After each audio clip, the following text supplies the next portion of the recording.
Maglalagay na rin ng 29 pesos na bigas sa mga public-private markets sa Metro Manila. Kabilang yan sa mga napag-usapan sa pulong ng Metro Manila Councils kasama ang ilang ahensya ng pamahalaan ngayong araw. Si Quenzel Bocobo ng IBC 13 sa Balitang Pambansa.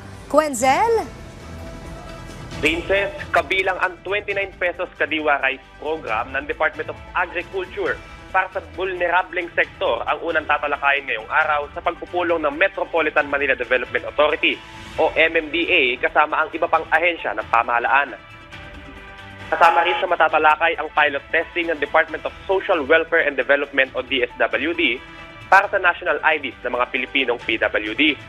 Pangatlo ay ang planong educational tour sa Los Angeles, California na ipepresenta naman ni Attorney Victor Trinidad. At panghuli ang optional 7 a.m. to 4 p.m. work schedule para sa pagpapagaan ng trapiko sa Metro Manila. Kukumpirmahin natin ito ngayong araw din kung i-apply ito sa buong working employees o sa mga local government units lamang. Princess, kanina lamang nga din napapyawan na ni DA Secretary Chu Laurel Jr. na lalagyan na ng kadiwa ng Pangulo o KNP booths ang 150 plus na public and private markets sa Metro Manila.